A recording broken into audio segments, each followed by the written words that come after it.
Let us analyze the social rights of women in Islam. The social rights of women in Islam can be broadly classified into 4 subheadings. The rights of the daughter, of the wife, of the mother, and of the sister. In the rights of the daughter, Allah says in the glorious Quran, in Surah Takwir, chapter number 81, verse number 8 and 9, وَإِذَا الْمَوْءُودَةُ سُئِلَتْ. And when the female infant buried alive is questioned, بِأَيِّ ذَنْبٍ قُتِلَتْ. For what crime was she killed? The Quran prohibits the killing of female infants. Not only does the Quran prohibit the killing of female infants, it prohibits the killing of all infants, whether male or female. Allah says in the glorious Quran, in Surah An'am, chapter number 6, verse number 151, as well as in Surah Isra, chapter number 17, verse number 31. وَلَا تَقْتُلُوا أَوْلَادَكُمْ خَشْيَةَ إِمْلَاقٍ. Kill not your children for fear of want. نَحْنُ نَرْزُقُهُمْ وَإِيَّاكُمْ. We shall provide sustenance for them as well as for you. Previously, before the glorious Quran was revealed, it was a common practice in the Arab lands that when a female child was born, very often she was buried alive. Alhamdulillah, thumma alhamdulillah. After the glorious Quran was revealed, this evil practice has stopped in the Arab lands. But unfortunately, this evil practice yet persists in many countries of the world, including our country India. And according to a BBC report on the program assignment, the topic was "Let Her Die." A British reporter by the name Emily Beckenin, she says that in India alone, every day, more than 3,000 fetuses are being aborted after being identified that they are females.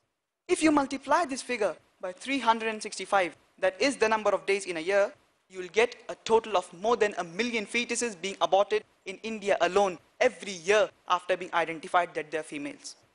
And according to the Tamil Nadu government hospital report, out of 10 females born alive, 4 are put to death.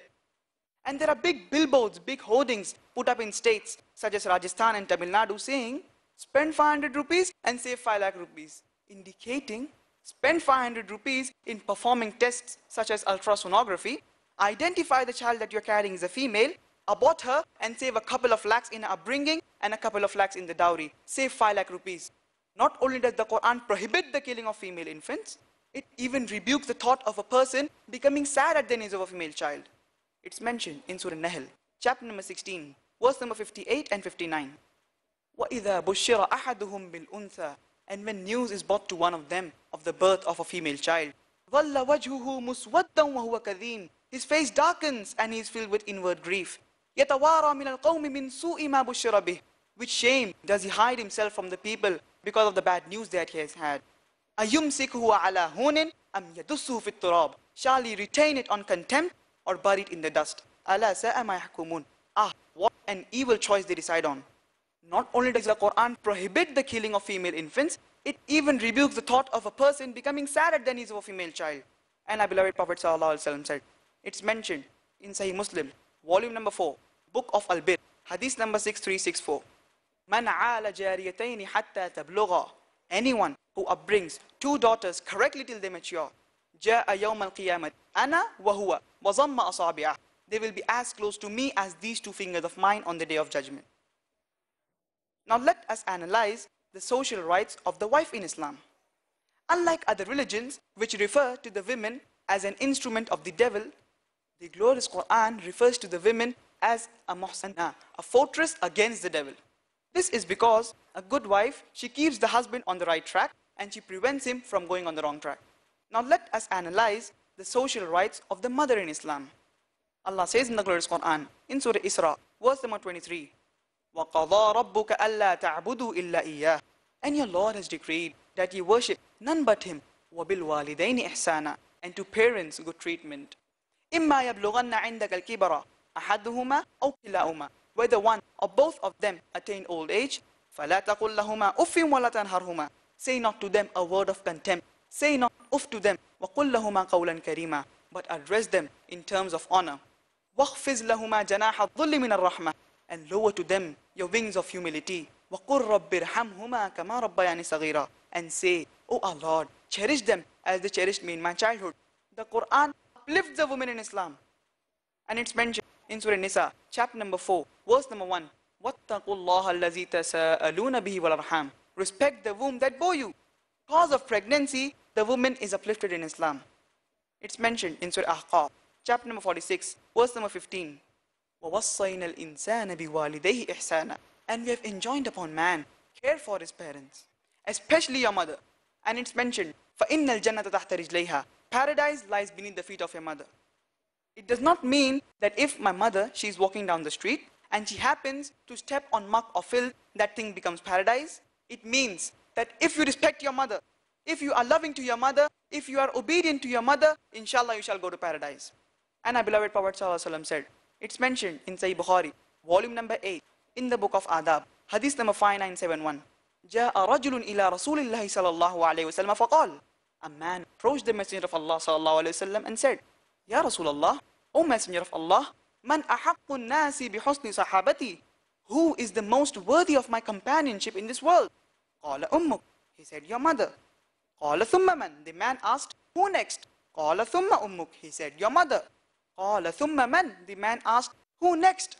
Qala thumma ummuk. He said, your mother. Qala thumma man. The man asked for the fourth time, who next? Qala thumma abuk. He said, then your father. In short, 75%, that is 3/4 of the companionship of the child, goes to the mother.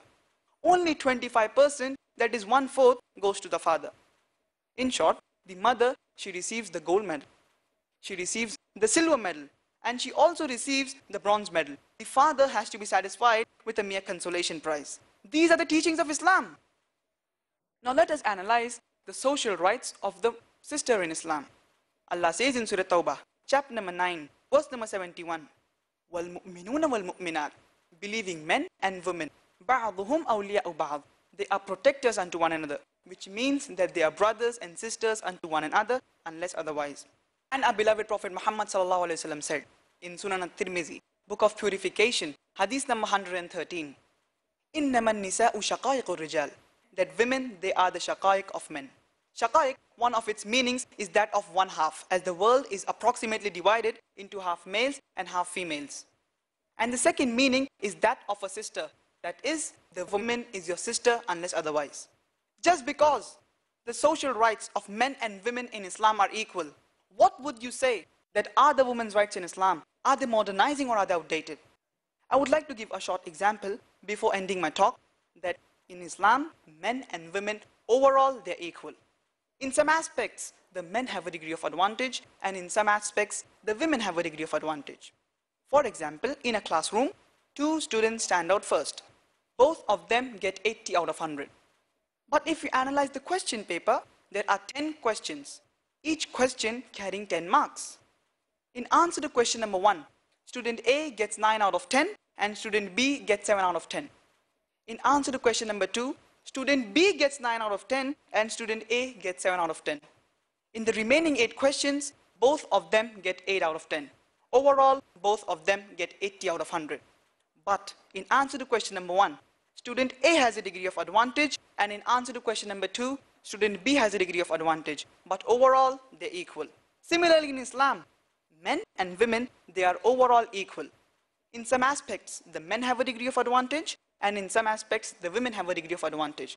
For example, if a robber enters my house, I will not say, I believe in women's rights. I will not ask my sister to go and fight. I have to go and fight because Allah subhanahu wa ta'ala has given me more strength. Where strength is concerned, the men have a degree of advantage.